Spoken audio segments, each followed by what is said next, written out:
सुप्रभात बच्चों, संस्कृत की पाठशाला में आप सबका स्वागत है। आज मैं आप लोगों को त्रयोदश पाठ विद्या राजसु पूजिता पाठ को पढ़ाऊंगी। प्रस्तुत पाठ में श्लोकों के माध्यम से विद्या के महत्व पर प्रकाश डाला गया है।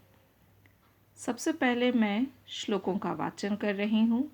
आप सभी मेरे पीछे पीछे श्लोकों को दोहराएंगे। विद्या नाम नरस्य रूपम अधिकम प्रच्छन्न गुप्तम धनम। विद्या भोगकारी यश सुखकारी विद्या गुरुनाम गुरु।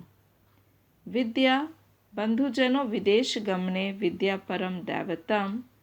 विद्या राजसु पूजिता न तु धनम विद्या विहीन पशु। अपूर्व कोऽपि कोशोऽयं विद्यते इतव भारती। व्ययो वृद्धिं याति क्षमया याति संचयात्। न चौर्हार्यं न च भ्रातृभाज्यं न राजहार्यं च न च भारकारी।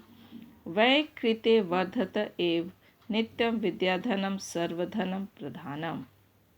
येषां न विद्या न तपो न दानं ज्ञानं न शीलं न गुणो न धर्मः ते मर्त्यलोके भुवि भारभूता मनुष्यरूपेण मृगाश्चरन्ति।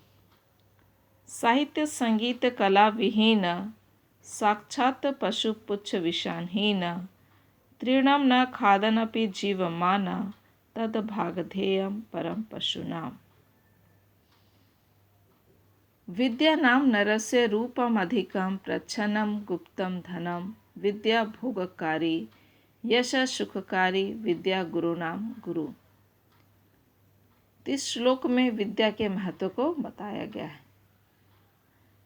बताया जा रहा है कि विद्या नाम नरस्य रूपम अधिकम। विद्या जो है ये नरस्य मन मनुष्य का रूपम अधिकम मतलब अत्यंत सुंदर या उत्तम रूप है। विद्या ही मनुष्य का उत्तम स्वरूप है। प्रच्छन्नम गुप्तम धनम। प्रच्छन्नम गुप्तम विद्या जो है यह एक छिपा हुआ धन है। प्रच्छन्नम का अर्थ होता है छिपा हुआ, तो विद्या जो है यह एक छिपा हुआ धन है। विद्या भोगकारी यश सुखकारी। विद्या को भोगों को उत्पन्न करने वाला और यश तथा सुख को देने वाली कहा गया है। कहने का तात्पर्य यह है कि जो विद्यावान पुरुष होते हैं वे धनार्जन कर सकते हैं और वे धनार्जन के द्वारा वे ऐशो आराम का जीवन व्यतीत करके वे सुख संपन्न जीवन व्यतीत करते हैं। इसीलिए विद्या को भोगकारी यश सुखकारी अर्थात विद्या ही भोगों को उत्पन्न करने वाली तथा यश और सुख देने वाली कहा गया है। विद्या गुरुनाम गुरु। विद्या गुरुओं की भी गुरु है। तो विद्या ही मनुष्य का उत्तम स्वरूप है तथा यह अत्यंत छिपा हुआ धन है। विद्या ही भोगों को उत्पन्न करने वाली है तथा यश और सुख देने वाली है। विद्या गुरुओं की भी गुरु है। विद्या बंधुजनों विदेश गमने विद्या परम दैवतम। विद्या राजसु पूजिता न तु धनम विद्या विहीन पशु। विद्या बंधुजनों विदेश गमने। विदेश गमन में विद्या एक सहायक बंधु की तरह है। जब हम दूसरे जगहों में या विदेशों में जाते हैं उस समय विद्या एक सहायक मित्र की तरह हमारी मदद करती है। क्योंकि जो विद्यावान पुरुष होते हैं उन्हें अनजान जगह में भी किसी तरह की तकलीफ नहीं होती है। वो अपने ज्ञान और विवेक के आधार पर उस अनजान जगह में भी वे वहाँ सभी जानकारी प्राप्त कर लेते हैं और उन्हें वहाँ किसी तरह की मुसीबतें या तकलीफ नहीं होती है। विद्या परम दैवतम। अर्थात विद्या ही परम देवता है। विद्या राजसु पूजिता, राजा के यहाँ भी विद्या की ही पूजा की जाती है।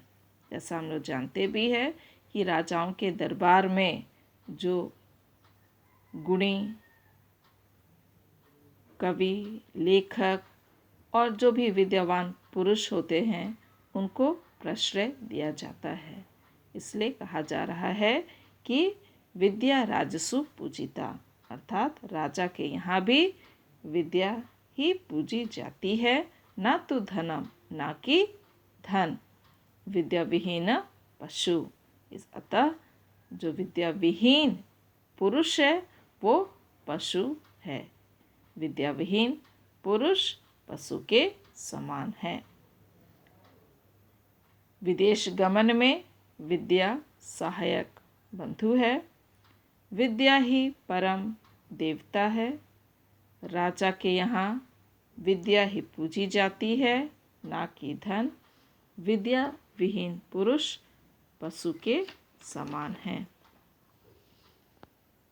अपूर्व को अपि कोशो अयम विद्यते तव भारती, व्ययतो वृद्धिमा याति क्षमया याति संचयात। प्रस्तुत श्लोक में यह बताया जा रहा है कि भारती सरस्वती का पर्यायवाची शब्द है। सरस्वती देवी जो विद्या की देवी है। बताया जा रहा है कि हे सरस्वती, अपूर्व को अपि कोशोऽयम्, तेरा जो खजाना है वह सचमुच अवर्णनीय है। हे सरस्वती, तेरा खजाना सचमुच अवर्णनीय है। व्यय तो वृद्धिमा याति, जो व्यय करने से, व्यय का अर्थ होता है खर्च करने से, वह बढ़ता है। विद्या एक ऐसा धन है जब जिसको हम बांटते हैं या किसी को यदि हम ज्ञान देते हैं तो इससे हमारे ज्ञान में वृद्धि होती है, हमारा ज्ञान समृद्ध होता है।